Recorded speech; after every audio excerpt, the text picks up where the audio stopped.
Kami di sini akan mempresentasikan makalah diskusi dari kelompok kami, yaitu dengan judul Komunikasi Publik dan Politik di Era Majapahit.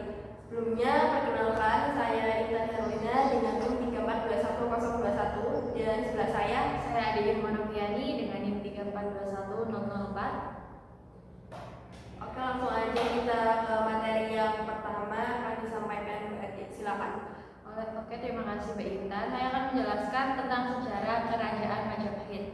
Jadi Kerajaan Majapahit itu pertama kali didirikan oleh Raden Wijaya pada tahun 1293 hingga 1527 Masehi. Jadi berdirinya Kerajaan Majapahit itu telah menjadi saksi akan bangkitnya Kerajaan Hindu di Tanah Jawa. Kerajaan Majapahit merupakan kerajaan Hindu di Nusantara yang merupakan salah satu kerajaan yang terbesar di Indonesia. Sejarah Kerajaan Majapahit sendiri berawal dari sejarah Kerajaan Singosari, yaitu sesudah Kerajaan Singosari berhasil merebut kekuasaan dari Kerajaan Sriwijaya dari Jawa secara keseluruhan pada tahun 1290.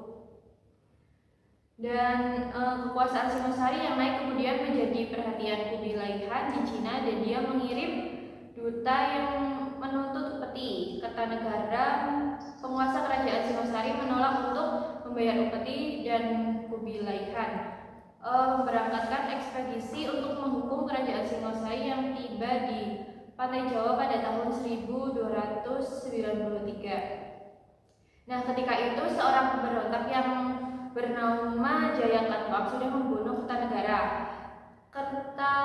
Kertarajasa atau Raden Wijaya, yaitu anak dari menantu Kertanegara, kemudian bersekutu dengan orang Mongol untuk melawan Jayakatwang.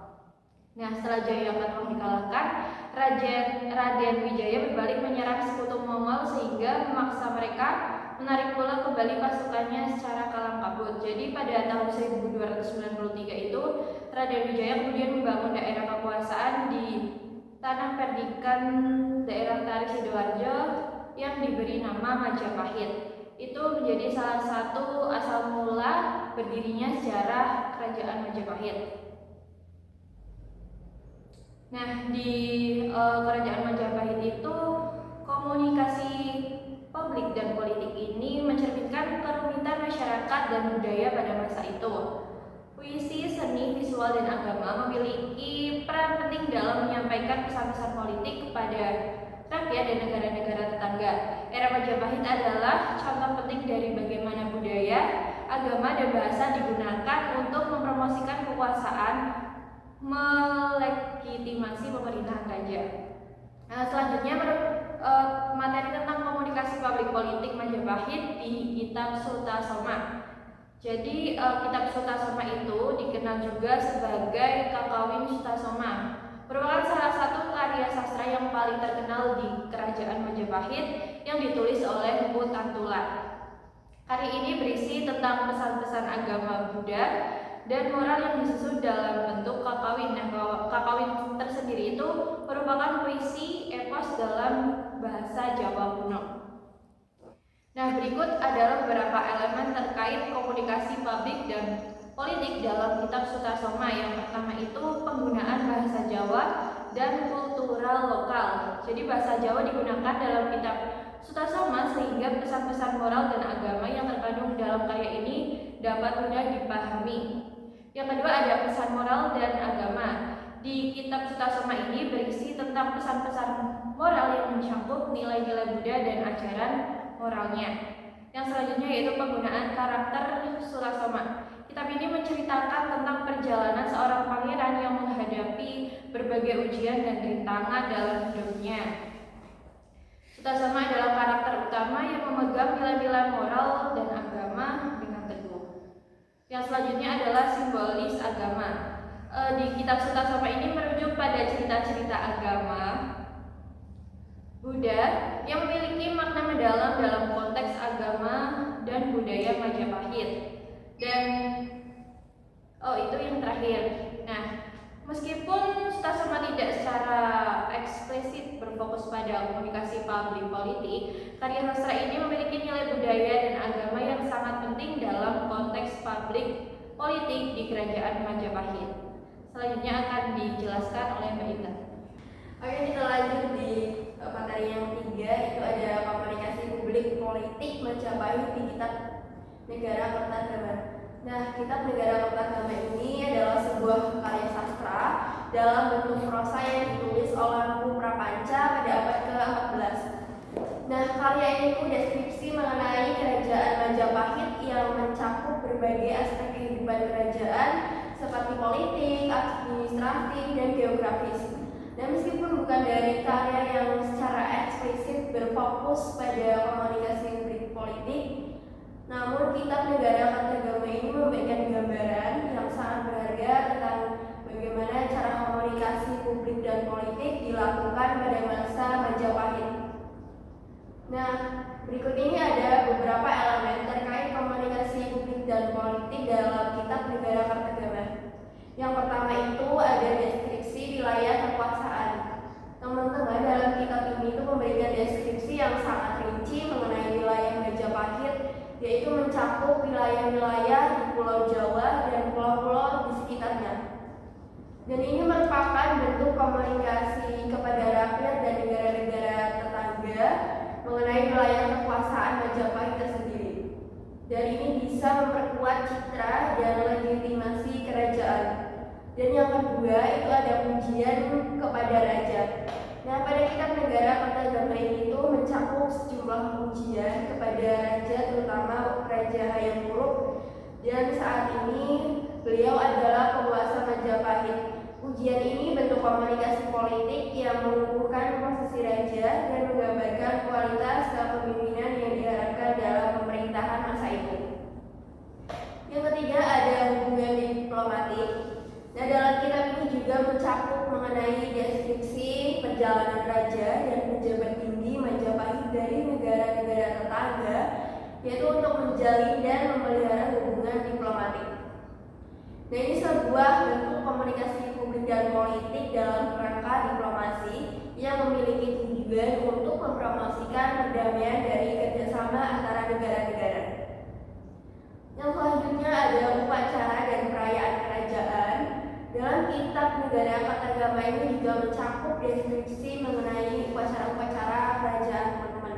Dan perayaan yang diselenggarakan oleh pemerintahan Majapahit ini sebuah bentuk komunikasi publik dan politik yang menciptakan hubungan secara langsung antara penguasa dan rakyat, serta memperlihatkan kemegahan kerajaan. Yang selanjutnya ada deskripsi struktur pemerintahan. Dalam kitab ini juga memberikan gambaran mengenai struktur politik dan administrasi Majapahit. Yang terakhir ada Negara Kertagama ini juga memberikan pandangan unik nih mengenai komunikasi dan publik politik pada masa Majapahit. Meskipun tidak secara langsung ditujukan kepada rakyat, namun karya ini juga berfungsi sebagai alat untuk mempromosikan pemerintahan yang kuat dan melegitimasi posisi raja. Materi yang terakhir itu ada persamaan dan perbedaan. Persamaannya yaitu yang pertama ada bahasa Jawa, baik Kitab Sutasoma maupun Kitab Negara Kertagama yang ditulis itu menggunakan bahasa Jawa yang menjadi bahasa resmi pada masa Majapahit. Dan ini memungkinkan pesan-pesan yang akan disampaikan lebih mudah dipahami oleh masyarakat setempat. Yang kedua ada pesan agama dan moral. Dan kedua kitab ini juga mengandung pesan-pesan agama Buddha dan moral. Dan kitab Sutasoma juga mengandung pesan-pesan moral dan agama dalam bentuk puisi. Sementara di Kitab Negara Kertagama itu mencakup semua aspek agama dan moral dalam konteks sejarah kerajaan Majapahit. Persamaan yang terakhir yaitu pujian kepada penguasa. Dalam kedua kitab ini juga mengandung pujian kepada penguasa Majapahit. Dan di Sutasoma sendiri itu menggambarkan karakter Sutasoma sebagai pahlawan yang mengikuti ajaran agama Buddha. Sedangkan di Kitab Negara Kertagama itu mencakup pujian kepada Raja Hayam Wuruk. Selanjutnya pada perbedaannya yaitu yang pertama ada gaya dan genre. Dalam Kitab Sutasoma itu ada puisi epik atau kakawin, sementara di Kitab Negara Kertagama itu adalah Dan perbedaan ini mencerminkan perbedaan dalam gaya komunikasi. Kalau Sutasoma itu lebih bersifat naratif, sedangkan di negara kertagama itu lebih berfokus pada deskripsi faktual.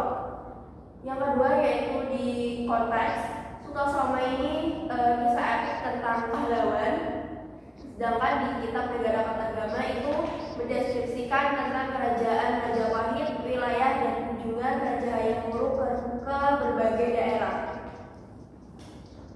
Dan yang ketiga ada tujuan komunikasi. Di Sutasoma sendiri ini berfokus kepada penyampaian bagaimana penyampaian ajaran agama dan moral melalui cerita pahlawan.